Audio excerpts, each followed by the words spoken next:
Good evening, counselors, staff, presenters, the press, and online viewers. We begin tonight's meeting with the acknowledgement that the land on which we are gathered is in the traditional territories of the Anishinaabeg, specifically Mississauga. We would also like to acknowledge the North Channel Métis Council. We say miigwech to thank Indigenous people for taking care of this land from time immemorial. We are called to treat this sacred land, its plants, animals, stories, and its people with honor and respect. This month has been National Indigenous History Month, and tomorrow is National Indigenous Peoples Day, the official day of celebration to recognize and honor the achievements, history, and rich cultures of First Nations, Inuit, and Métis people in Canada. Council would like to extend best wishes to Mississauga First Nation and the North Channel Métis Council as you celebrate this incredibly special day. Prior to beginning this evening's agenda, I would ask each councillor who is present via this video conferencing to answer the roll call when I call your name. Deputy Mayor Paula Summers. Present. Councillor Betty Ann Dunbar. Present. Councillor Jim Dunbar. Present. Councillor Stephen Wells sends his regrets. Councillor H.P. Roy. Not in yet. Councillor Jennifer Postorero. Present. Thank you. We do have a disappointing note, which I don't often like to bring forward, but town staff have had to clean up the destruction left by vandals in our community. Porta potties have been knocked over. Our new washroom at Sellers Beach has been damaged. Negative graffiti has been written at the skateboard park. And cleaning up these acts of destruction on town property costs each and every taxpayer financially. Vandalism is often the result of being angry. To those who feel that they need to destroy property, please talk to someone about your anger. If you see persons in the act of vandalism, call 911. If you know of someone who has vandalized property, call Crime Stoppers. We have to stop vandalism as staff work incredibly hard to make Blind River a place to be proud of. During the summer months, there are 2 council meetings taking place on July 11th and August 8th. On July 12th will be an information session via Zoom. This is an opportunity to share the highlights of what's transpiring in our community. Please go to the town website for more information. And just a reminder that a call out for candidates for our municipal election is underway, and we look forward to having a healthy list of candidates by the end of the nominating period. If you are considering running for town council, please go to the town website and follow the steps to register. And last, but certainly not least, we continue to pray for everyone in the Ukraine and hope the war ends quickly. And now, without further ado, turning to tonight's agenda, I have a motion on the floor for the agenda and addendum to the agenda. This is moved by Councillor Postorero, seconded by Councillor Roy. Be it resolved that council approve the agenda and the closed meeting agenda as presented. All in favor with this motion? And that is carried. And are there any declarations of conflict of interest? And seeing none, we can move forward. I have a motion moved by Councillor Betty Ann Dunbar, seconded by Deputy Mayor Summers. Be it resolved that council adopt the minutes of the regular council meeting of June 6, 2022, and the minutes of the public meeting of June 6, 2022 as presented. All in favor with this motion? And that's carried. Thank you. And we have 3 presentations coming up, but first I want to just check in with council on the business resulting from those meeting minutes. Does council have any questions, changes? Seeing none, we will move on to our public presentations. And the first one is from PCD Citywide on the asset management plan. And we have Isra Ahman here again. Isra, so good to see you again. Welcome. And the screen and the microphone are yours. Thank you, Mayor Heckman. Good to see you again, and good evening to all the other attendees and members of council.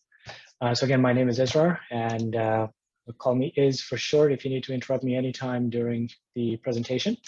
And I'll walk you through where we are in this asset management program development that we've been working with the town of Blind River for beginning last year or so. And the focus today, we'll keep it to what's called the Ontario Regulation Compliant Asset Management Plan.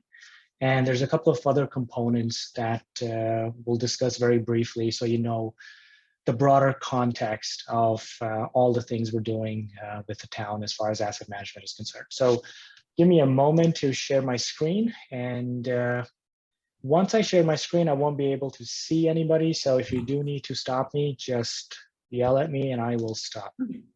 I'll keep an eye out for you, Ezra. Thank you, Mayor Heckman.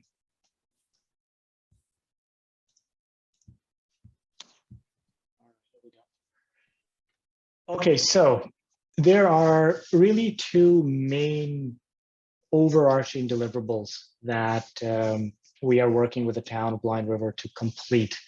The first one is the asset management strategy, which is a little bit different from the asset management plan or an AMP. The focus today again will be the AMP that is required by the Ontario Ministry of Infrastructure as part of Ontario Regulation 588. So all 444 municipalities in Ontario are expected to complete and deliver an AMP by July of this year. So just in a matter of 2 weeks or so, or under 2 weeks. So we've completed that with the town several months ago. And the asset management strategy is also complete. There's some fine tuning required there, but the strategy is a bit more of a long-term initiative. And we'll look to wrap that up in the next few months or so. So that's the many other smaller deliverables. I'll briefly touch on these. One of those will be discussions around risk, and there's some discussions around levels of service, all sorts of little components that are really critical for developing a good, efficient, and sort of long-term asset management program. So the big differences between the two, the strategy and the plan, even though they sound kind of similar and some of the distinctions are a bit academic, the strategy is really high level and focused on your corporate business processes and so on and so forth. A big focus of that is data. So if you look at an AMP, the AMP is simply the culmination of all the data that's been collected, analyzed, reported on, sliced and diced as many different ways as you can imagine. The strategy looks at the bigger picture. Strategy looks at quality control of the data, how you're managing it, where you're managing it, who's touching it, who's potentially corrupting it, how the data and information decays over time, and how you can sort of control and mitigate some of these negative effects. And so that's what we're working with the town on. The other big focus of that is on people and systems. So we tend to look at, do an audit basically, and that's a bit of a scary word, but just an audit of all the different skill sets and all the different resources that are needed to keep an asset management program going and maintained in good shape. But again, the focus of tonight is the asset management plan.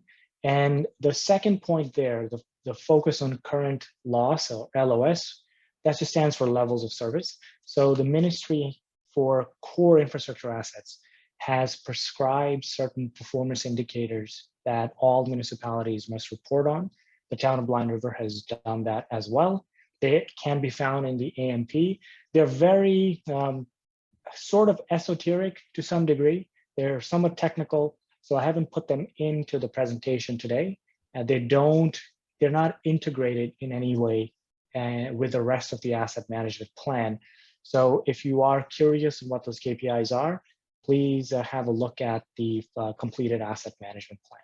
They are important KPIs, but they're not well integrated. It's only in 2025 where the entire regulation requires proposed levels of service, where we will need to integrate these measurements, targets into the rest of the asset management plan, particularly the financial strategy that'll need to go with it.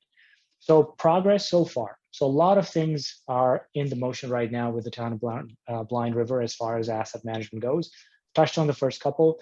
The life cycle strategies, it really looks at how the town manages its different infrastructure. So we look at major infrastructure assets, whether it's a water, wastewater, storm, bridges, roads. So that's been done as well. The town is also a client of ours, our software. So all of these models are also built into our system. So that makes it easy for staff to keep things going. And so they don't need to call on us anytime they need to produce something. The bigger things that are remaining are condition assessment guidelines, risk frameworks, and then levels of service frameworks. Once you've got these three things in place, you have a pretty strong and robust asset management program. And it will, the strategy will really look to make it easier for staff to know what to do in the next 6 months, the next year, next 2 years, so that progress can be maintained and improved upon. So the asset management plan. Now, because of time limitations, I've kept the discussion and the findings really the most important aspects of the AMP. That's what I'm focusing in on, but there's a lot more data and information in the actual document. I think it's probably a well over 100-page document that we put together. So the regulation, a very high-level overview. It was part of the Infrastructure for Jobs and Prosperity Act, which was passed in 2015. And this was the first and only regulation that was passed underneath within the act so far. So the big picture here, if you look at the 2022 list that's required, is we need to produce a state of the infrastructure. So this looks at how much you own as far as bridges, roads, water, wastewater, and storm infrastructure is concerned. And when I say how much, I mean quantity and its replacement cost in today's dollar values, the condition of these assets, the age of these assets, all sorts of other key data points. And then, as I mentioned, the current levels of service for these core assets, and then some of the life cycle costs associated with these assets. And then for smaller municipalities like Blind River, a somewhat high level discussion of growth impact. Now, as you can see, there's no red dot next to the financial strategy, but our asset management plans, every single one we do, always has a financial strategy associated with it. We just don't think it's an actual asset management plan unless you have that to accompany all the other pieces of information.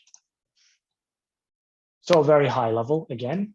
So this represents in today's dollars, the replacement value of all infrastructure, not just core. So core ones again are your roads, your bridges, water, wastewater, and storm. So this big chunk over here.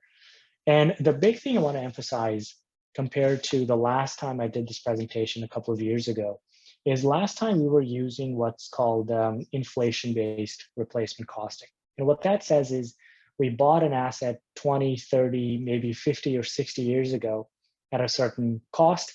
How much is it worth in today's dollars? And all we do is inflate those costs. So they are very inaccurate, and they can distort and skew your portfolio, your condition information to a very large degree. So this time staff were, they worked pretty hard on developing some actual costing based on recent tenders, recent quotes, projects completed. So our confidence level in this information has gone up dramatically since 2019, 2020. So this was a huge improvement, and it took a lot of time. And so I do want to commend staff on getting this done. Asset condition, there's some gaps in this one, which I'll discuss. So you see that big, scary half of the pie, which says, assets are in poor condition. This, it comes with a lot of warnings. So as you can see here, based on a blend of age and actual condition data. So when I look at the AMP, and you can look at it when you do have the time, you can see that a lot of this half of the slice here will be based on what's called age data. And all that says is we bought the asset several years ago, or a decade or two decades ago. And that means it must be in poor shape, which is not the case in most situations, particularly underground infrastructure. So a lot of mains can last 70, 80, 90 years and beyond. We have municipalities who We have water mains and storm mains and sanitary mains in our databases from other municipalities that go back to the 1800s, and they're still functioning. So it wouldn't be a surprise if the vast majority of this red section over here is not actually very poor. It may not even be poor. It may be fair, it may be better. This is so I don't want to scare any of the attendees when they look at this red slice over here. The good thing is that the condition assessments were available for bridges and roads, and I don't have the document in front of me right now, but I suspect almost all the bridges would likely be somewhere in fair or above, and same thing with roads. But for the rest of it, storm, sanitary, and water are all age-based. This is a pretty big gap, and I know over time, particularly the storm and sanitary infrastructure will be assessed, and you will see this red slice disappear, likely turning to at least a fair or a nice blue over there. So keep that in mind. I did say here that age data typically understates asset condition, so assets may be in better shape than age indicates.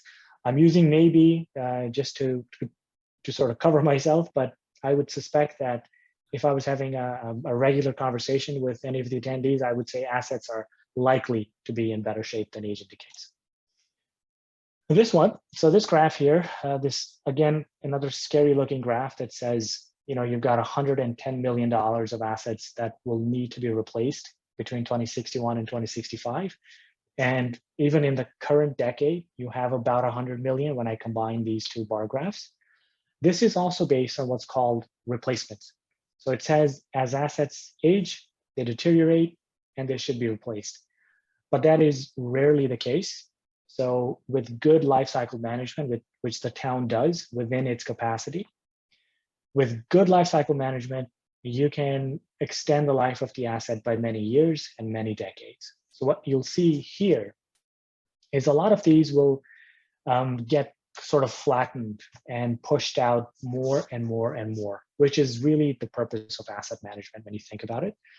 The reason that this graph is important is because it lets you know when your major spikes are coming. And that potentially means that because assets are getting older, they may require more rehabilitation and more renewals as they get closer and closer to their expiration date, I should say. There are also opportunities within here, particularly for road or storm, sanitary, and water mains, to look at what's called the useful life or the design life of these assets, to review those and make sure that they are in line with how they've been performing. So sometimes we've seen municipalities extend the life of their water mains, for example, from 50 to 60 years, all the way up to 75 or 80 years. And that pushes these bars down. It means the asset is going to last much longer. And that means you'll need to set aside a smaller amount of money each year to plan for these replacements over time. But again, the replacements are not necessarily required as assets age. They will likely continue to perform at an adequate level of service and provide safe, high quality services to the resident. So these things here are useful benchmarks, and they help you identify assets that might require more review, more analysis, maybe more condition assessments, so that you can sort of hone in on the assets that really require major rehabilitation or potentially replacements. So we discussed that. So target versus actual reinvestment rate. So I'm pivoting into the financial side now very quickly. The target versus actual reinvestment rate are also benchmarks. So the target reinvestment rate says, we've got an asset, it's worth a certain amount of money. How much should we set aside each year? Whether that money being set aside is going towards reserves or it's actually being spent on the asset compared to its replacement cost and how long the asset is expected to last. That's your target. And then the actual, of course, is how much you're actually setting aside every year for the purpose of maintaining that asset in a state of good repair. So you see that green bar, which is your actual reinvestment rate. Ignore the vehicles, machinery, and the non-core. So maybe focus, maybe beginning here, the bar with the storm on it, because that's our focus today. For buildings, for machinery and buildings, these can be distorting because machinery, they're very expensive, but they don't last as long compared to other infrastructure. or capital assets. So these numbers can be a bit wonky at times. So the key thing to focus in on is storm, wastewater, water, bridges, and roads.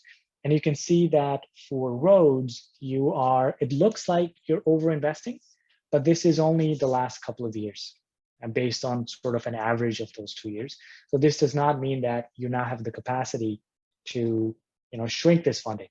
It might, depending on your asset needs, depending on how critical your assets are, and maybe shift some of this money towards bridges, shift some of that to water or wastewater and storm.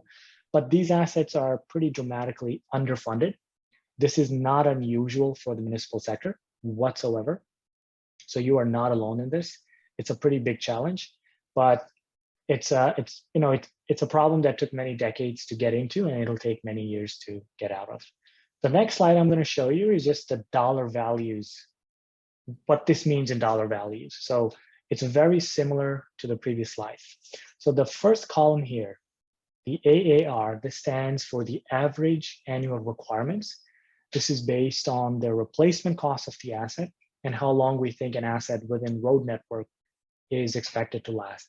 And then we do that calculation for every single asset that is in each of these asset categories. That gives us an average number. And then we compare that with how much you're actually setting aside. If I look at roads, for example, I'm seeing about $500,000 that's coming out of your property taxes going into your roads network. And then this was formerly the gas tax. So almost all of that is being allocated towards the road network. Some of that funding that's available today is coming from OSIF. Some staff are transferring to reserves, which is good long-term planning. And then this total funding available. So if I look at the total funding available on an annual basis, and I compare that with what we think is required, you see you have an annual surplus right now of about 40,000. This does not mean that all your roads are taken care of, they don't need anything, everything is perfect. It just means that for the last couple of years, what's required relative to the average annual requirement is higher. That's all that means. Overall, if you look at this slide, and this figure includes the non-core assets, but relatively speaking, they aren't worth as much, you are in a deficit of about 4.7 million. Again, this is based on replacement needs. So if you remember what I mentioned a couple of slides ago, not all assets are going to need replacements when they reach the end of the useful life. You can continue to maintain them, spend small amounts of money regularly and continuously, and you can keep extending the life of those assets for many, many years and many decades. So this number here is, again, a benchmark. So we found that there's no scientific consensus on how much money should be allocated each year for different assets. You'll have so many different levels and benchmarks there. So we use our replacements as a benchmark, as a starting point. This is sort of the gold standard. And how you actually rank yourself, how well you're actually funded, is going to depend on your levels of service, which is a pretty detailed conversation that we'll leave for a different time. Now, if we take this data point at face value, that your annual deficit is about 4.7 million, we then go, all right, what do we need to do to your taxes and or rates to close that gap? And when we did the math, we said this would require increasing your taxes by about 3.2% a year for the next 20 years, purely for the infrastructure that's analyzed in this document. And we also recommend allocating the current Canada Community Benefits Fund, which was the previous gas tax fund, and the OSIF revenues as outlined previously. So continue to do that, and capturing any potential increases in OSIF grant funding and allocating them towards the respective infrastructure. We've kept inflation out of these discussions because it's sort of noise. And then number two, as we've seen the last couple of years, is very unpredictable based on commodity prices and materials prices.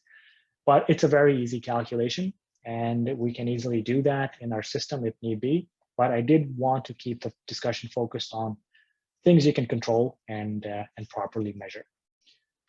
A couple of more slides, and then hopefully I can take some questions as needed. The other thing that Sue just sent me recently was a recent study completed on the wastewater treatment plant. should say plant. And so there's some anticipated expenditures in the next 1 to 15 years that we've looked at, and which total about $4.8 million. The good thing is that once these upgrades are completed, we can integrate this data into the town's asset management system and develop much more reliable long-term planning that's associated with your wastewater side.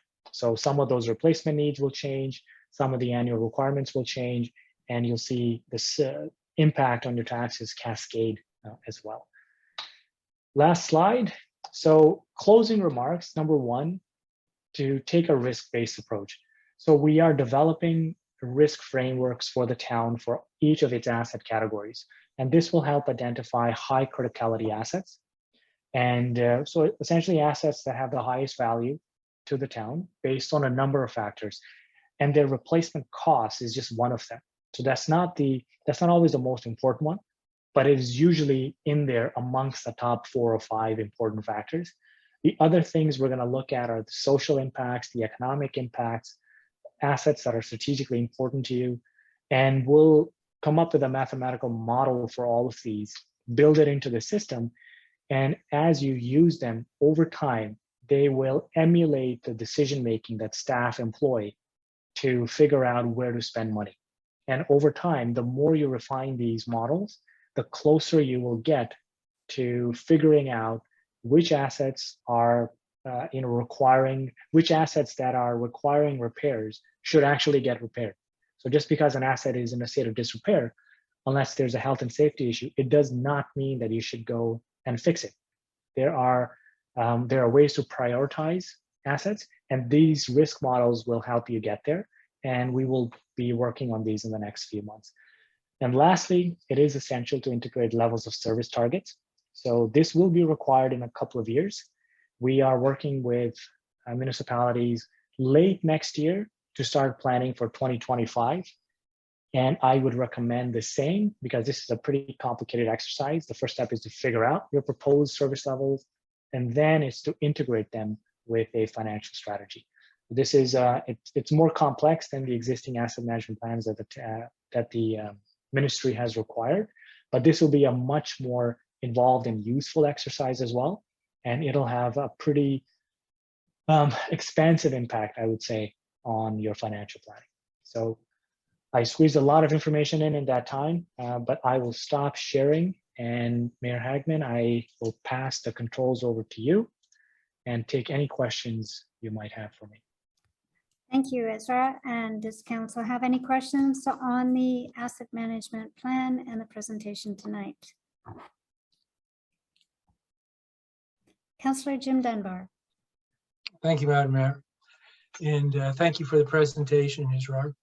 I want to go to something you mentioned about inflation was a lot of noise and you don't usually utilize it to calculate. But, you know, there are a lot of people in this small community that it's weighing upon right now. And as you mentioned in the asset management plan, that of a 3.2% increase over the next 20 years. Well, I mean, I'm doing the math, and I'm not saying that it's going to happen. Those are your projections on what we would need. But in all reality, I don't think that we could continue with a strong amount. So could you maybe make it over 60 years instead of 20? It's a very good question, Councillor. I can make it 100 years if you want. I can make it 200 years. But you're essentially, so the caveat, the most important caveat is that number is based around replacements, which is a very large target. Unfortunately, it is the most useful and reliable benchmark we have. The other source we have is the Canadian Infrastructure Report Card. They have reinvestment targets as well. So that's another way of looking at it. Their reinvestment rates are pretty comparable to ours. So for each asset category, they recommend somewhere in the neighborhood of 1 to 3.5% of the replacement value of the assets. And when I convert these numbers, you'll see very comparable figures, but they're still very high. So the most important takeaway from this is the easiest, the recommendation that sounds the simplest, but is the hardest to do, which is proactive management of infrastructure. So where you can find $1 to spend on an asset today to make that repair, but only if it lines up with your risk frameworks. That is critical. Risk assessments and criticality assessments are an area that is supposed to be at the center of asset management, but what we're finding is that this is where most municipalities lag behind, because it sometimes means that you have to forego the obvious, as in looking at an asset that is clearly in a state of disrepair, that clearly should be repaired because your engineering studies are saying they should be, but it may not hold significant importance to your town. It may not be strategically important. It may not be economically important. It's just old. It's just, so municipalities repair it because it's old. So you're not channeling your limited funds towards assets that are actually economically critical, financially critical, assets that support local economic activity, make it easier for people to get around, support a good social life, et cetera, et cetera. That is the best way of making limited, or the optimal use of limited funds. So this 3.2% annual target, no one's going to hit that. No one has ever hit that in the history of us doing asset management plans, but they are inching closer and closer towards it. And at the end of it, as long as you're allocating more money to your infrastructure and are communicating with constituents on how much it actually costs to deliver these services, you are moving in the right direction. And honestly, that is the best that you can hope for at this stage. Thank you. You're welcome. And are there any other questions for Isra? Seeing none, I have a motion on the table moved by Councillor Jim Dunbar, seconded by Councillor Pastorero. Be it resolved that council accept the asset management plan as presented by PSD Citywide. All in favor with this motion? And that is carried. Thanks, everyone. And Isra, thank you again for coming tonight. We really appreciate your presentation. You're welcome, Mayor, and thanks for giving me the opportunity. Enjoy your evening and have a good night, everybody. Thank you. Our next presenters come from Maplegate, and you don't have your camera on right now, but I did see 3 in the audience. Therese, can you possibly introduce your fellow partners? Hi, I'm Teresa, the Executive Director at Maplegate. This is Allison Gibson, our public educator, and on the far is Abby Stencil, the supervisor. Thank you. And the floor is yours. Thank you so much. So do I have the ability to share my screen? You do. Okay, awesome. Oh, I'm gonna just go with that. Alrighty, so hello. Thank you so much for allowing us to present to you tonight. We are looking a little bit worse for wear. We're just coming back from our homeless challenge in Elliott Lake, where us and the staff of Maplegate and the mayor of Elliott Lake are going homeless for the week to raise awareness and funds for our local men's shelter. I'd just like to thank you, Mayor Hagman, for your support in this. And I will begin. So this is our agenda. So we're just going to be talking a little bit about Larry's Place, our philosophy, our programs and services, community impacts, our success stories, and then we'll have a brief Q&A after the presentation. So I'd like to start this presentation off with a quote that I really think encompasses what I'm trying to say in this presentation. So we think that poverty is only being hungry, naked, and homeless. The poverty of being unwanted, unloved, and uncared for is the greatest poverty. We must start in our own homes to remedy this kind of poverty. So about Larry's Place. So Elliott Lake Women's Group opened Larry's Place, a 6-bed emergency shelter in June of 2018 to address the housing crisis that is ongoing in Algoma and support and serve men in distress. So Larry's Place is the sole men's shelter within the district of Algoma. So we support men spanning from Sudbury to Sault Ste. Marie because We are the only one. Currently, we have support staff on site as well as outreach services for men who are experiencing housing insecurity, mental health challenges, addictions, or domestic violence. So in 2021, Larry's Place provided services to over 150 men within our district of Algoma, and we have been at max capacity for much of the pandemic. Larry's Place is currently an unfunded shelter, meaning we receive no funding from the ministry, government, or social service board. In the past, we have received small grants from the Social Service Board, United Way, Algoma Public Health, the City of Elliott Lake, and various community grants from Retirement Living. So at this time, our funding to feed, staff, and run the shelter comes primarily from fundraising, small grants and donations from our partners such as the Food Bank and Grace Christian Church in Elliott Lake, who will often donate extra food items and meals. And sometimes it comes down to that we need that support from our local food bank and churches because we have no other way. So in the midst of the pandemic, our district experienced a surge of men who faced transitional homelessness, so which is defined as individuals who experience homelessness due to a personal crisis or circumstances and are not chronically homeless. This is the most common form of homelessness, and we have been at full capacity in our shelter, plus their dependents, such as their children, for the majority of the pandemic. These last 2 years has pushed our organization to its limit due to the housing crisis that is prevalent. Due to the lack of affordable housing in our community, transitioning men out of shelter has taken determination, creativity, and collaboration with multiple community partners. So finding housing for vulnerable people is not an overnight fix.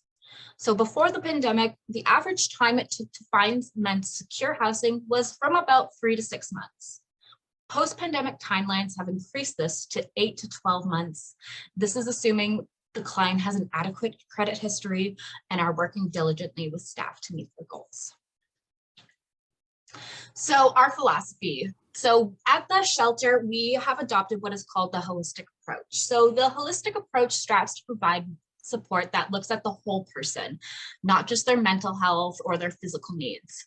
So to successfully support a client and make lasting change in a person's life, we focus on the areas of overall well-being, such as emotional support, social support, physical support, and spiritual support. So often our clients come into shelter with multiple barriers to obtain and maintain housing. These include mental and physical challenges. So by utilizing the holistic approach, we are able to provide services that are intersectional and meets clients where they are at in their journey. By focusing on all of these aspects of overall health, we strive to allow men to grow and build the skills needed to maintain housing so that if they do get a house, they are not back in our shelter within 6 to 12 months. So Larry's Place is more than just a safe bed for men who experience homelessness. Staff work with men to create individual goals and plans of actions to meet these goals. So upon intake, we complete what is called an outcome star, in which we work with men to rate their situation and stability in areas such as mental health, addictions, law and legal proceedings, housing, children, employment, and a variety of others. And then we make goals and timelines for each of these areas. But the first thing we always do and work on when men come into shelter is housing, which includes filling out ADSAB housing applications, which means there's a process to this, which means filing taxes, sometimes over multitude of years, obtaining identification, and securing a stable income. This process can take several months due to the backlogs exacerbated by the pandemic. So during their stay at Larry's Place, men are offered a variety of programs to suit their individual needs, as well as being asked to contribute to the overall wellness of the house, which means ensuring their individual rooms are clean and hazard-free, tidying living spaces, and cooking some meals, all of which teaches life skills and responsibility. So these are just some of the programs that we currently offer at Larry's Place. So we have a Healing Arts Through Nature course, which is an art therapy course, which really teaches and allows men to express their emotions in a safe, comfortable way. So it focuses on aspects such as self-esteem, goal building, and emotional regulation. We also have a mindfulness-based substance abuse treatment course, which is a 12-week program, which teaches men to respond rather than react to situations in their lives. We also teach introductory meditations, provide education and resources on drug use and their physical effects. And we look at some of the bigger picture items such as poverty, racism, violence, and addictions, and how this impacts an individual. We also have our life skills programming course, which is a non-linear course to assist men with a series of psychoeducational workshops which focus on life skills, job preparedness, emotional needs, and cultural awareness, as well as anger management. This program allows men to gain the skills they need to find housing and maintain housing once found. So this is just some of the services we offer at Larry's Place that our workers can work with our clients on. Is we always have a trauma-informed care approach. We have harm reduction and relapse prevention planning, housing advocacy, outreach services, cultural services, court support, NOG-Winneman and CAS advocacy, developmental support, social system navigation, and connections with AA and NA support groups, and a variety of other services. So at this time, we are faced with two options for Larry's Place. We can continue to fundraise and ask for financial support via donations to keep our shelter open 24 hours a day with 24 hours a day of staff. And this is so we can continue to support our men and make lasting change in men's lives by providing these programs and services. Our second option is to convert Larry's into a warming shelter for men, in which the shelter will only be open at night. They will receive a meal, a place to sleep and shower, but our services will be extremely limited, and there's no guarantee our organization will be able to maintain this. So this change will affect our community in several ways. So by not providing men's services and safe housing, crime rates will continue to increase in areas such as petty theft, robbery, and drug-related crimes. These crimes are already increasing in a post-pandemic atmosphere. The hours needed to deal with these crimes will put an increased toll on our police services. And there's also ramifications of having men vying for a bed on a first come, first served basis, which is what the warming shelter would be. There may be lineups around the residential neighborhood that the shelter is in of more transient, vulnerable men who are just trying to get the first bed and first meal available. So who is going to step up and support our citizens? Where will these men go? A holding cell, the hospital waiting room, our one detox safe bed? This is a community and a district problem that we all need to have a hand in to solve. We're not asking for a handout. We are asking for support to make real, lasting change in our community, rather than a Band-Aid solution that does not truly address the issue of homelessness in our district. So this is just some of the organizations that we collaborate with, and we have received funding from some of these organizations in the past, but we also do a variety of referrals and work with them. We do not claim to be the end all. We know we need help from other organizations, so we reach out.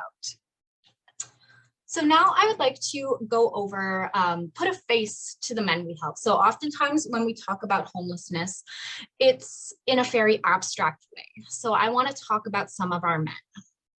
So first I want to talk about Manny, and I've changed all names due to confidentiality for this presentation. So Manny is an elderly man who experienced chronic homelessness and significant mental health challenges. He was brought into our service by the OPP when they discovered him sleeping in his car in Sprague with a loaded rifle. He was a client at Larry's Place for several months, then successfully transitioned to our transition home. Throughout his tenancy, staff supported him with his deteriorating mental and physical health. He was diagnosed with Alzheimer's and suffered multiple suicide attempts, in which staff were quick to respond and able to work collaboratively with St. Joseph Hospital to support him while maintaining his dignity and live independently. Manny has recently made the decision to move into long-term care, where he will receive care and support for the rest of his life. I'd also like to talk about our veterans. So during the pandemic, Larry's Place staff housed and supported 7 veteran men. We connected these men with the Legion Advocate and were able to secure housing for 5 of the men. 2 secured housing in Blind River, 2 in BC, and 1 in Elliott Lake. 2 of the men returned home to their partners. So many of these men suffered from conditions such as PTSD from their work in the military, which directly impacted their housing situation, their relationships with their family, and their careers. Many of these men were self-medicating as a direct result of their PTSD diagnosis. So staff were able to support these men using our trauma-informed care approach. And I'd also like to talk about Colby. So Colby came to our shelter suffering from homelessness and addiction. Staff were able to secure a land-based treatment program in Sudbury, which he successfully completed. Colby is now living a sober lifestyle, living in BC while working as a firefighter. He obtained his driver's license and made the trip back to Elliott Lake to personally thank staff for the work they did on his behalf and to tell us he's now attending college for reflexology and massage therapy. And finally, not every story has a happy ending, and not all men can be helped. In 2020, we experienced a tragic loss when one of the residents at Larry's Place lost his life to suicide. Staff were on site and attempted to resuscitate the man. Our organization felt this loss and has worked diligently in the past 2 years to create a space that is safe for men who experience trauma, addictions, and mental health crises. We work diligently to create safety plans with clients, make referrals to mental health and addictions agencies. Each of our staff is trained in assist suicide prevention training to ensure that the proper protocols are followed when a client is displaying suicidal tendencies. So it is important for our organization that we remain transparent and open regarding the realities of mental health. Many of the men we serve have been without proper care or services for years. Many have faced trauma, imprisonment, stigma in seeking help, and violence. These factors can make it extremely difficult for men to reach out for help. It often takes time to build a trust to begin working on the issues that led men to experience homelessness. So by offering the 24/7 support, we can build the connection needed to make lasting change for the men in our community. We do not choose our clients. Our clients come to us out of necessity, and we are often their last resource. The plethora of issues that we help address are often messy, and no one should have to face these problems alone, with no roof, no food, no clothes, and no support. These men are not nameless or faceless. These men could be our son, our brother, our father. Often homelessness is not a result of what the man has done, but rather what has happened to them. We at ELWG work to be the voices of these men, who are often nameless and faceless to our community. We hope to instill pride, ethics, and the ability to hold their head high and become a part of our community and a part of our district. So we are asking for an ongoing commitment of funding to continue to provide this extremely integral part and support the vulnerable and homeless in Elliott Lake and the Algoma district. So what we're asking for is a $10,000 commitment, which is the equivalent of 1 bed at the shelter. So please help to address this problem proactively as a community with us. We have reached out to all municipal councils and mayors to I know. To take a proactive effort to address the gap that has been identified and substantiated to be larger since COVID-19. With the rising costs of living and hopefully an end in sight to the pandemic, we now need to step up and meet this challenge head on as a collaborative team across our district of Algoma. Again, it takes more than one community. That's why we've reached out across our district. but it can start with you.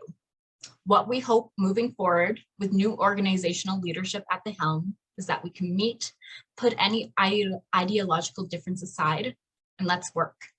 Let's be proactive in the North. Let us lead by example and serve our communities in the way it deserves. So now we're going to take some questions from myself and my executive director and supervisor. So if you have any questions, please ask. First of all, I'd like to thank you for this excellent presentation and for all that you're doing, including your week of being homeless. That's certainly sending a message out to the community. Councillor Roy, you have a question or comment? Yes, thank you, Madam Mayor. I'm just got a little choked up at the end there. That was, wow, that's a lot to take in, isn't it?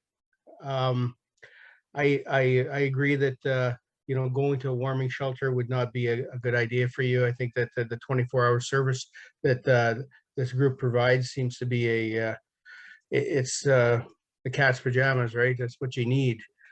So I'm hoping that we'll be able to help out as well as the rest of the communities in the Algoma area. I guess the one question I did have, who was or is Larry? What's going on there? So Larry was one of the gentlemen that first accessed the service at the site. Actually, he was the first man. And so the house was named after him in his honor because he was the first man that was helped in that property. And it was nameless. So it became Larry's place. Great, thank you. Good luck. Prior to addressing any other questions, can I ask you to take your screen off of screen share? Oh, yes, of course. Sorry. It just allows me to see everyone. Does council have any other questions for our presenters? Seeing none, that means you've done an excellent presentation, and we do thank you for the time and effort that you've made in putting it together and for presenting us tonight. And as I say, we wish you so much good weather. It's coming. Fingers crossed. I know that I've loaned out one of my tents, and I'm just hoping that is endure Mother Nature. So thank you again, and thank you for this. Thank you. Thank you. Thank you so much. Thank you. Take care. Bye-bye. Our next presentation is from Telek Engineering with regard to the Blind River Water Distribution System Assessment. And I see that we have Chris and Kevin on, as well as Jake from SEMA. So the floor is yours. Good evening, Your Worship and Council. Thank you for having us here to talk about the water treatment plant. As you're all aware, we were brought on board a while back to look at a few operational issues at the treatment plant, including what brought us to site was a rapid mixer. There was talk about bypassing the mixer, concerns with the high backwash and the humidity in the building. So that kind of, lended themselves together just to do an overall facility review and see where we can come up with some efficiencies in the operations, and the outcome of this report, or just to, address the general concerns that have been raised by staff and PUC operations over the last couple of years. So with that, I'll turn it over to Mr. Jake Wicks. He knows this report inside and out, and I'll let him carry on with the presentation. All right, thank you, everybody. Thanks, Chris. I'll start the presentation here. Hopefully my screen gets shared.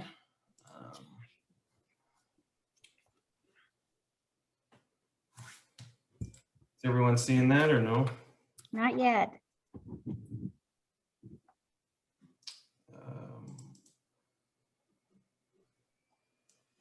We've got it now. Thank you. You have it now?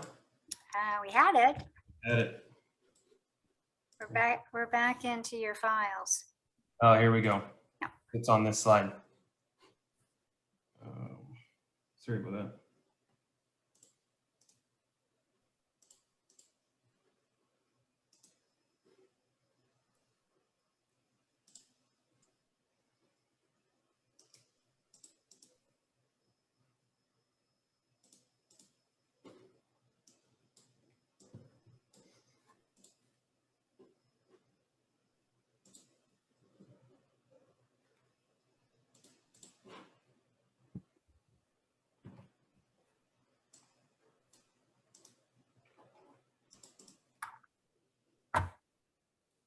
you see it now?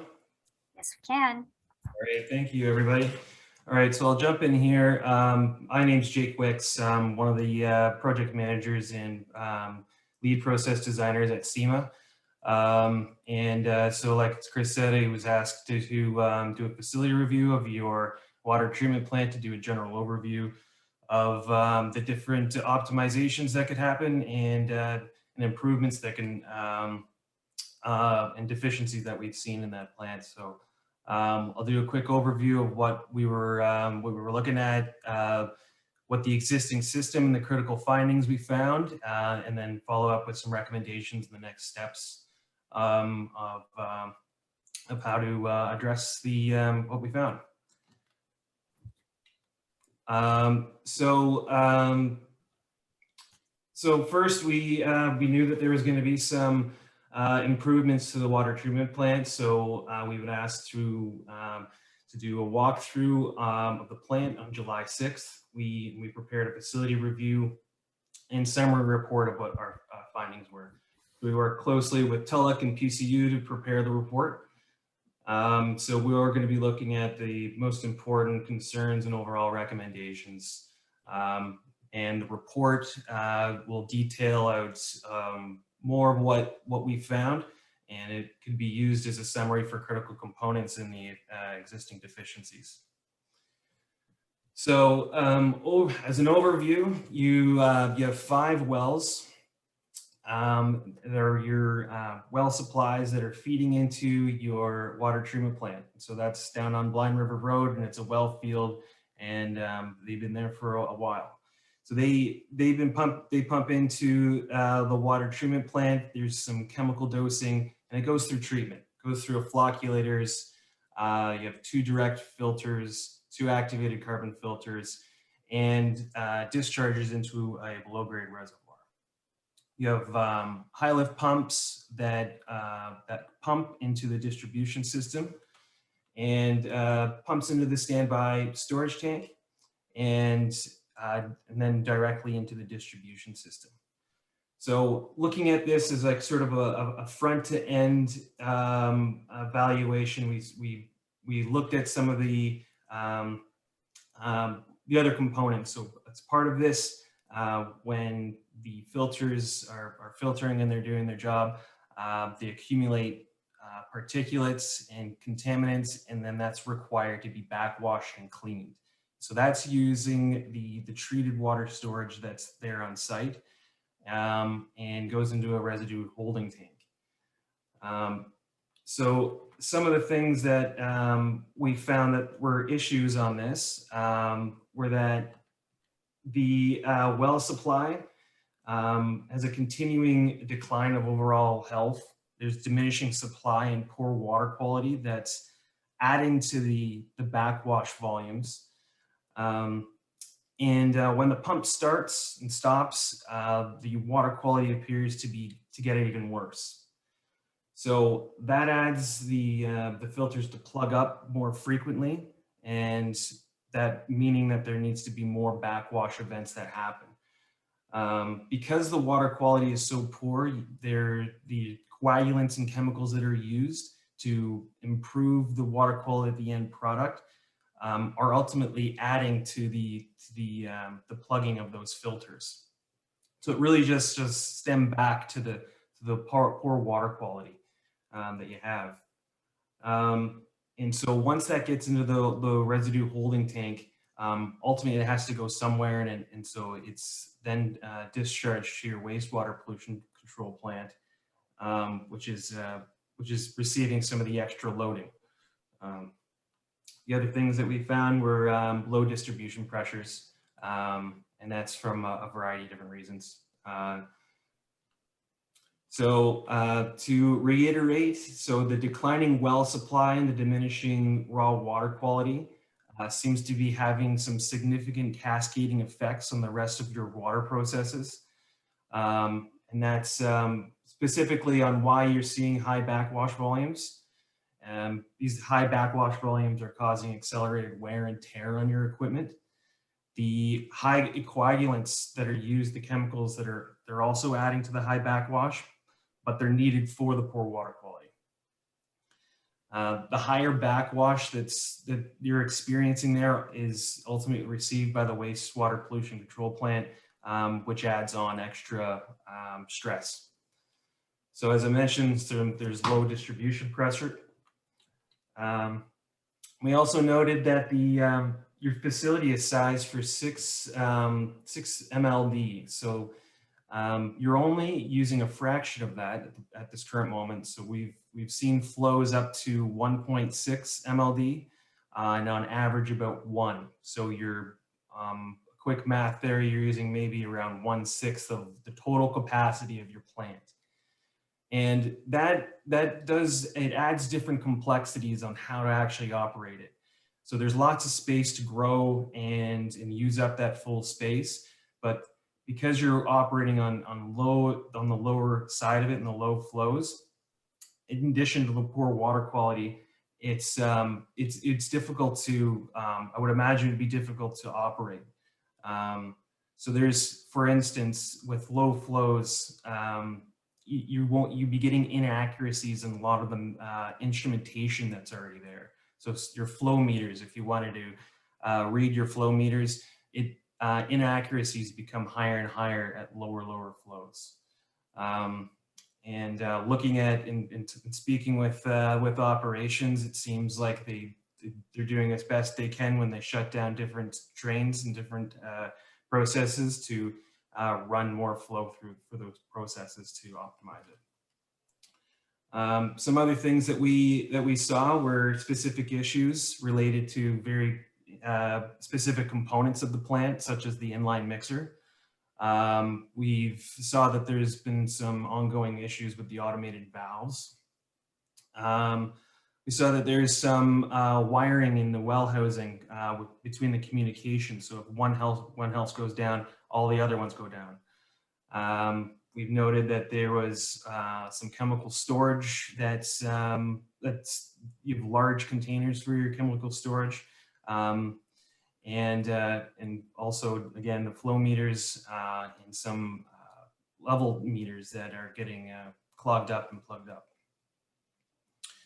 So, so looking at all these issues, we have some recommendations. So for the declining well yield and poor water quality, this is right from the source. So changing your raw water quality source to new wells, or a new river intake or a lake intake having better water quality will have overall cascading improvements to the rest of your the plant. So to address multiple concerns all at once. So we would probably recommend that being a high priority, and you know, to continue on with some of the other studies we have going on that are looking at new source water quality. Some other things that we found were the high humidity in the plant, and that causes ponding. So there could be ways to install a dehumidifier to minimize that ponding on the process floor. And that can happen at any time. It's sort of a lower priority. The inline mixer. So we noted that if there's any repair or replacement that needs to be done on this inline mixer, the operations have to take the raw water side of the plant totally offline because there's no bypass. And in the event that this rapid mixer needs to be replaced, it has a high price tag. And so there's opportunities to look at ways to put in a non-electrical static mixer, which is a lot less expensive, and also putting in a bypass line in case you do need to take that offline. So those are two, we think, relatively easy things that solve a relatively large issue. So the motorized valves and the monitoring equipment.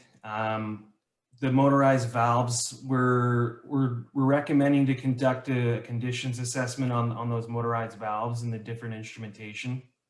The reasons why the valves have been causing issues is unknown and requires some deeper diving into exactly what that requires. And that gets into the SCADA and the PLC system that's there that is basically the brain of the system that makes it go on and off, based on set points. The fouling of the instrumentation, we've seen it mostly comes because of the poor water quality that's coming in. And so those issues might clear up with some new, with some better water quality. There's also some opportunities to improve accuracies, like I said, and to reduce the ongoing maintenance that's seen there. Other things we were looking at were just general process inefficiencies based on the low flows and the poor water quality. So in the interim, there could be an optimization study to investigate different ways to adjust the operations and set points, possibly downsize some equipment, including the chemical systems. If the source water quality does change, then the recommendations from this study would change with it. The timing of putting in a new raw water quality, or sorry, a new raw water source could, you have to go through a couple of different processes that could take a couple of years. So it'd be a Class EA with a conceptual design, detailed design, and then you'd get into construction. So it's a little ways out. So possibly an optimization study in the midterm would help alleviate some of that stress. And then low distribution pressures. So Tulloch has just completed a water distribution model. So that model could be used to perform a hydraulic analysis and to best determine which options to improve the pressures in the distribution. So overall, we're thinking that to continue with the intake location study and a Class EA to move towards a new source water would be with better quality would be a prudent way to go forward to prolong the life of the plant and mitigate a lot of the backwashing issues that are happening there. Some short-term immediate things that you can do is install a bypass line and a new mixer on the raw water side. You could start conducting some conditions assessments to determine which equipment have inaccuracies and failures, along with the PLC. And you could potentially conduct an optimization study in the midterm with what you have right now to alleviate some of that stress. And like I said, go through a hydraulic analysis to figure out how to improve distribution pressures. And then install a dehumidifier to address the humidity issues inside the plants. So right now, we have an ongoing intake location study that we're working on. So this is work that's already needed for Class EA to move your raw water source. So we've been moving along with that, and so I think that's the best steps moving forward, and then sort of move into to more of a formal class environmental assessment that look at the different source raw water source options, and those being potentially new wells drilled in another location, a raw water river intake. Or a source or a lake intake. So thanks. Thank you, Jake. We really appreciate hearing not only about the issues, but your recommendations. And it is our hope of council that we get a delegation at AMO this August, where we can not only provide them with what you have indicated to us, but also talk about possible solutions moving forward. Does council have any questions that they wish to ask either Jake, Vanessa, Kevin, or Chris? Jim? Thank you, Mayor. Yeah, I was just going through your report, and there's just a couple of things that you touched upon, and I'm just wondering what could be done or what will be done. I guess first one, there's a recommendation for a source water protection plan. And I kind of think that would be imperative. I didn't even know that maybe it might even be mandatory. Take a small town like Echo Bay that recently, as we all know, declared a state of emergency with their water. Where would a water source protection plan have come into play here? And, you know, if this was us, where it was happening to, what exactly would it have done for us? I don't know what curtails in the makeup of such a plan. And your flocculation tanks, the buildup of the iron, has that been removed or will it be removed? And last, you mentioned the dual media filters. You know, they've never been emptied for inspection. Is that going to happen also, transpire also? Yeah, so three things I heard.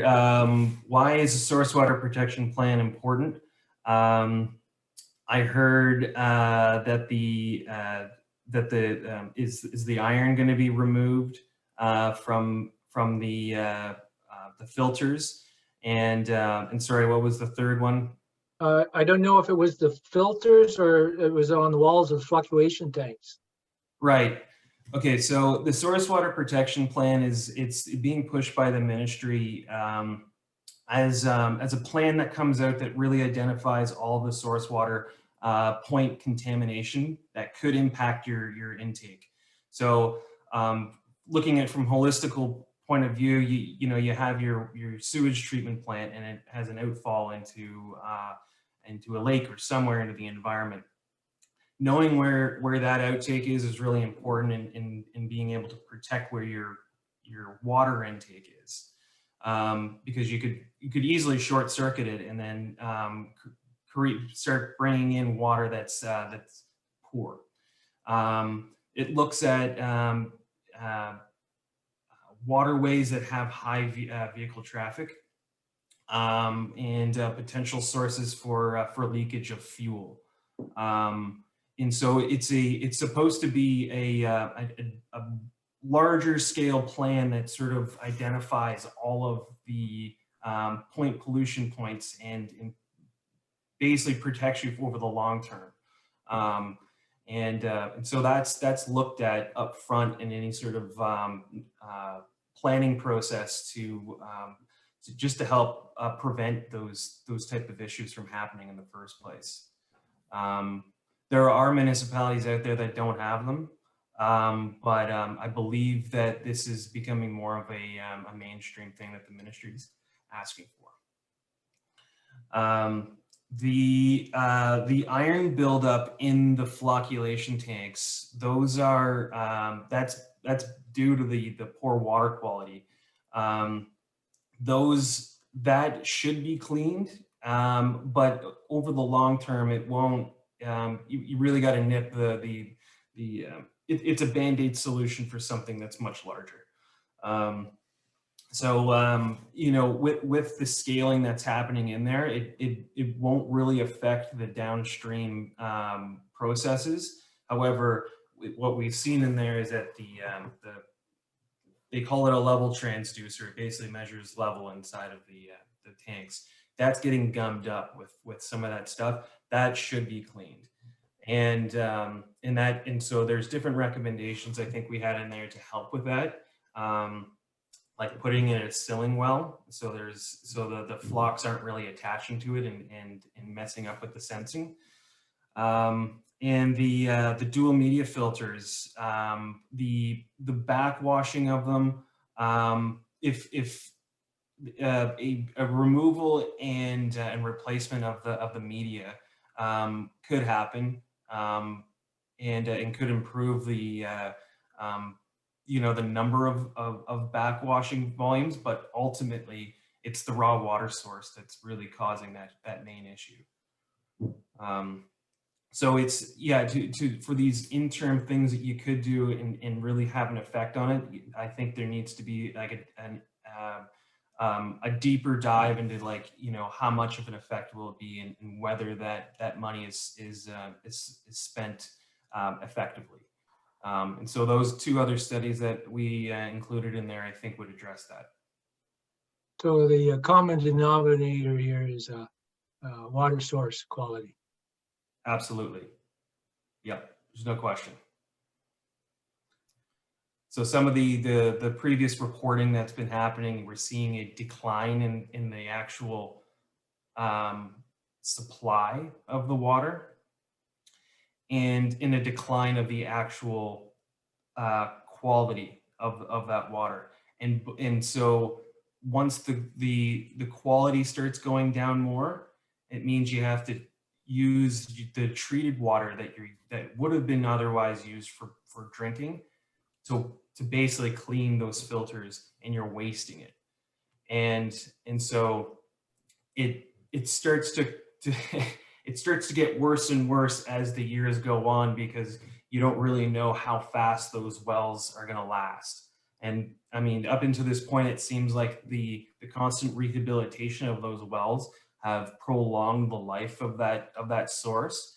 But I think the next stages should be looking at something more robust than rehabilitating them. Thank you, Jake. Thanks. Are there any other questions for Jake? Seeing none. Again, Jake, Kevin, Chris, Vanessa, thank you so much for coming tonight. We appreciate your presentation, and let's keep our fingers crossed that the ministry also recognizes that we are in a very serious situation. Thank you. Mayor, Council, take care. Moving on to introduction and consideration of administrative reports. We have two motions coming forward from the Director of Facilities and Community Services, road closure for July 9th. The first motion is moved by Councillor Jim Dunbar, seconded by Councillor Posterero. Be it resolved that Council approve the following road closures on July 9th, 2022 from 11 a.m. to 1:30 p.m.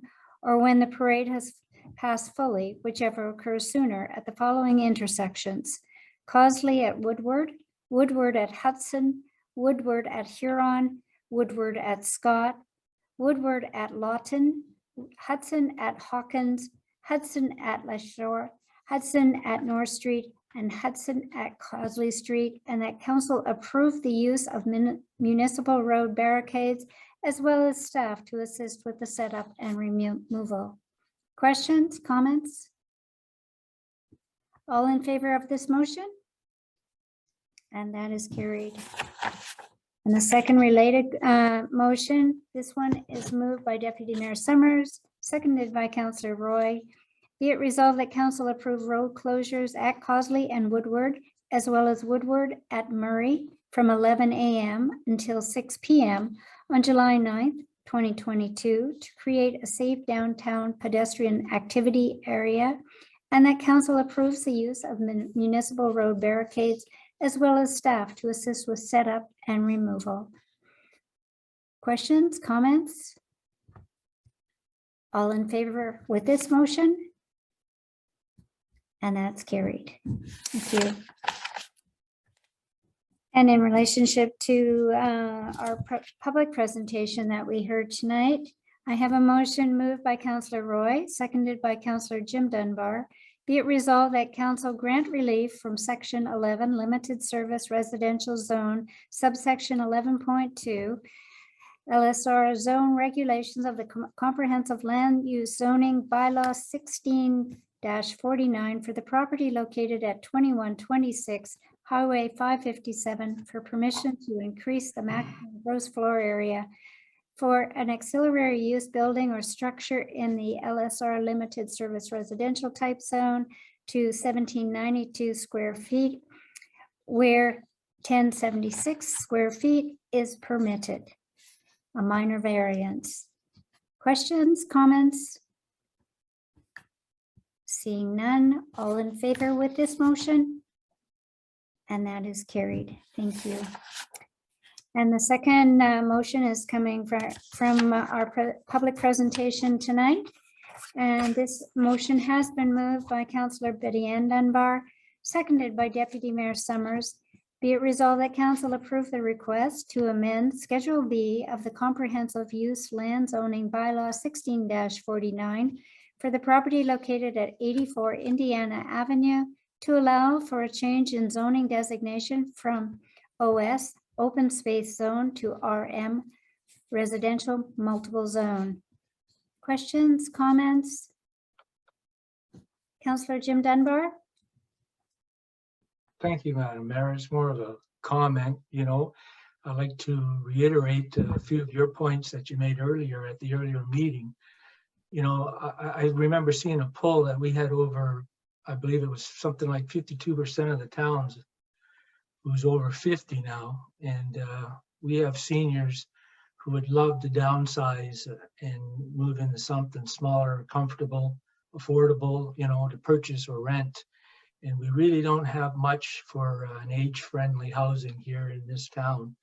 Our seniors, they've contributed here, you know, most of their lives, and they may be forced to move elsewhere for their retirement.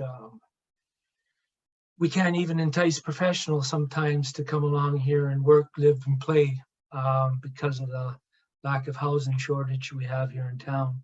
So I think maybe building the proper alternative for an age-friendly housing, you know, would free up many homes, as you mentioned earlier, in the town.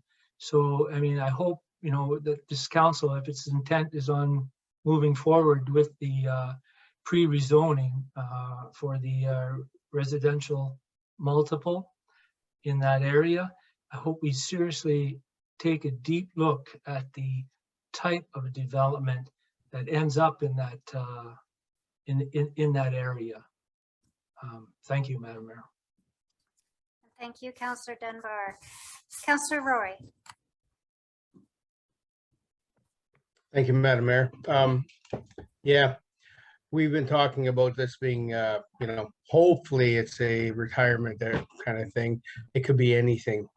This could go anywhere from low-income housing to people, you know, middle income people to retirement people. So, you know, as Councillor Dunbar just said, hopefully we get the right fit in there for what we would like to see.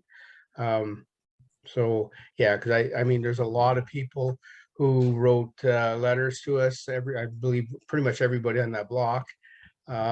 You know, and there was nothing saying that they were in favor. Hopefully that they can read into the reports that we do have, as Councillor Pastorero said at the last meeting. Hopefully that'll help us out with informing them that not all new is bad. So yeah, so I'm going to vote with this, but I cross my fingers on what we're going to get. Thank you. Thank you. Councillor Pastorero? Thank you, Madam Mayor. Yeah, I definitely think the community needs to look at taking advantage of using wisely the space that we have available to increase affordable housing.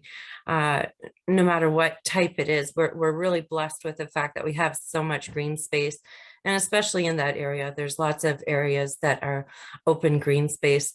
And I know that ideally we would love to see an age-friendly community there because it's right next door to the community center. They could go on over to their the seniors meetings, but really any type of housing development that will benefit the town of Blind River while honoring our beautiful green spaces. We need to be mindful of not in my backyard. We need to be accepting of development. We want growth.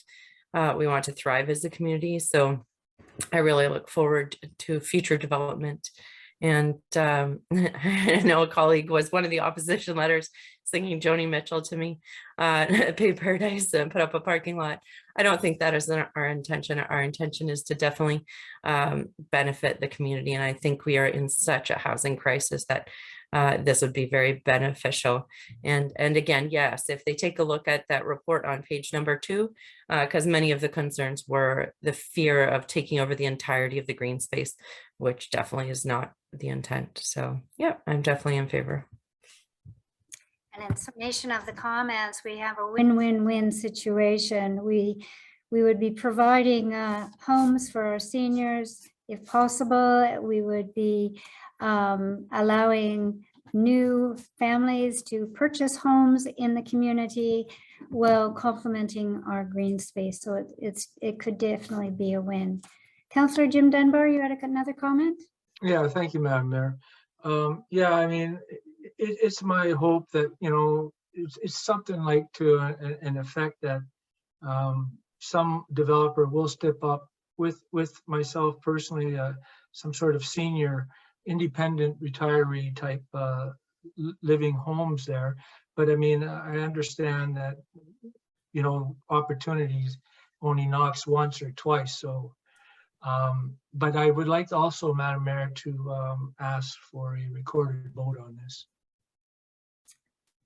And duly noted. I would ask that our CAO call out the roll call and we can copy that down. Thank you, Mayor Hagman. Deputy Mayor Summers, In favor. Councillor Betty Ann Dunbar, In favor. Councillor Jim Dunbar, In favor. Councillor HP Roy, In favor. Councillor Jennifer Pastorero, In favor. Mayor Hagman, In favor. and that is so carried. And thanks everyone for your comments on that. And moving on to the next item, we have a motion on the floor from Councillor Roy. Sorry, I'm going to just make sure that I'm not missing anything in my copies here. This is related to the Public Works reports, and this was coming from the May 2022 meeting. Don't have the exact date on my agenda. Sorry, June 8th meeting, moved by Councillor Roy, seconded by Councillor Jim Dunbar. Be it resolved that Council accept the recommendation from the Infrastructure Services Committee that a hot box and recycler for pothole patching be forwarded to the Budget Committee for the 2023 budget deliberations. Questions on this report, comments? Councillor Roy, followed by Councillor Jim Dunbar. Thank you, Madam Mayor. Just wanted to throw in there that this hot box is, even though that a purchase price might seem high, I don't see it here in front of me, but I know we have one. Anyways, it's going to save us a lot of money because we've been bringing in coal mix, and coal mix is not efficient.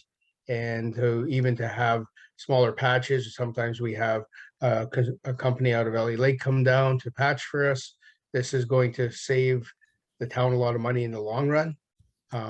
So, and it's something that Public Works have been looking at for quite some time, and hopefully we can put it on the budget and make that come to fruition.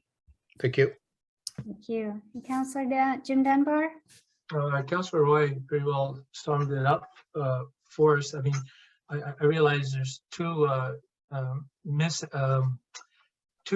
items here, but the hot box is definitely would be a first win for us. As Councillor Roy suggested, that we could go and get our own lift, you know, up of mix and contain this in this box and keep it at the proper temperature. But Madam Mayor, what number on the agenda are we at?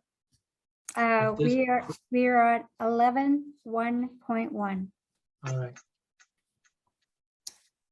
And Councillor Pastorero. Thank you, Madam Mayor. And I know it doesn't have anything to do with the motion on the table, but the report. I just want to say thanks to the Public Works Department. I know it was quite a sight, people out there watching the demolition of the portion of the old courthouse, and what a difference, right? And I can just imagine when that entirety of that building is gone, how beautiful that is going to be. So just thanks for their hard work. And thank you for that nice comment. Moving forward on this motion, can I see a show of hands? All in favor? And that means no one is opposed, so it is carried. Thank you. And then 11.2 from the Protective Services meeting of June 14th, we have the application for a temporary noise permit, and this is moved by Deputy Mayor Summers, seconded by Councillor Posterero. Be it resolved that Council approve the application for temporary noise permit for Sunday, July 17th, 2022, to play music from 1500 to 0.30 hours at 150 Rocky Road, Blind River, Ontario, as recommended by the Protective Services Committee. Questions, comments? Best wishes to the bride and groom. All in favor of this motion? And that is carried. Thank you. And with regard to the yield side on Dawsey Street and the Hamilton Avenue intersection, we have a motion from Councillor Jim Dunbar, seconded by Councillor Betty Ann Dunbar. Be it resolved that Protective Services Committee recommend to Council that a yield sign be installed on the eastbound side of Dawsey Street at the intersection with Hamilton Avenue. Are there any questions or comments?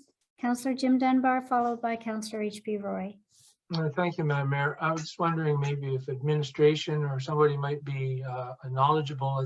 Did we have any close calls there, or maybe a little reasoning behind the yield sign?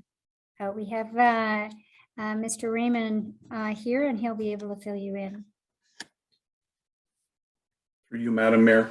So yes, we did have a complaint about a couple of vehicles coming around the corner, and the oncoming traffic didn't see them. So we do have a stop sign coming from the dirt road already. So the yield sign will make people yield that are crossing the road. So the right of way will be from Hamilton to Dawsey Street. So anybody on that corner coming around, the other traffic will have to yield to them. So you're promoting they would have the right of way then? Correct. Okay. And Councillor Roy? Thank you, Madam Mayor. Pardon me. I'm just wondering, I see it still says Dawsey Street, but isn't that just a dirt road that's back there? Do we even maintain that road? I'm not certain. I know we dump snow back there in the winter, but I don't know. I guess if you live in that vicinity, so you would know if something has happened.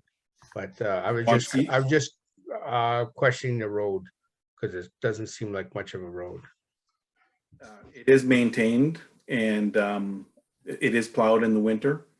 Yep. And it's on CGIS, it shows it as Dawsey Street continuing. So I don't know if that's correct or not, but that's what we're using for now. Okay, good enough. Thank you. Are there any other questions? Seeing none, all in favor with this motion? And that is carried. Thank you. There is no unfinished business and no correspondence for action. Under correspondence for information, we received a memo from the Minister of Rural Economic Development and Rural Broadband Strategy, and Council can respond to attend the forum by contacting our members of parliaments recommended in this correspondence, and that would be MP Stubbs, MP Couric, or MP Gourd. And you can go back to that correspondence to get their email addresses. I received no notices of motion tonight, so we are on agenda item 16, introduction and consideration of bylaws. The first one is moved by Councillor Betty Ann Dunbar, seconded by Councillor, I have a typo here, so excuse me for a second. I want to make sure I got the right one. H.P. Roy. And be it resolved that Council authorize the mayor and CAO clerk to sign bylaw 22-38, being a bylaw to deem a registered plan of subdivision not to be a registered plan of subdivision located at 20 Lake Drive and 22 Lake Drive was passed in open council this 20th day of June 2022. Questions, comments? All in favor with this motion? And that's carried.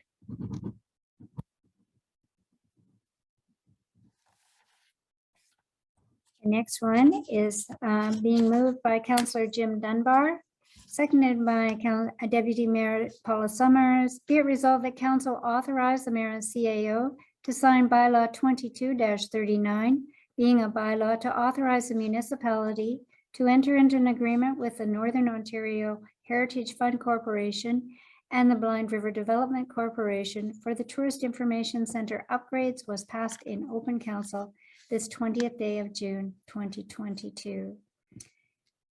All in favor with this motion? And that is carried. And the last one under our bylaws is moved by Councillor Posterero, seconded by Councillor Betty Ann Dunbar. Be it resolved that council authorize the mayor and CAO clerk to sign bylaw 22-40, being a bylaw of the corporation of the town of Blind River to delegate approval authority for site plan control agreements to the CAO clerk, was passed in open council this 20th day of June 2022. And all in favor with this motion? And that is carried. And that ends this portion of our public meeting. I do have a motion from Councillor Roy, seconded by Councillor Jim Dunbar. Be it resolved that council go into a closed meeting at 8:36 p.m. in accordance with Section 239 of the Municipal Act in order to address matters pertaining to personnel, proposed pending acquisitions, and also litigation. All in favor with this motion? And that is carried. And we will adjourn momentarily for the public. We will be back at the end of the closed meeting, so stay tuned. Thanks, everyone.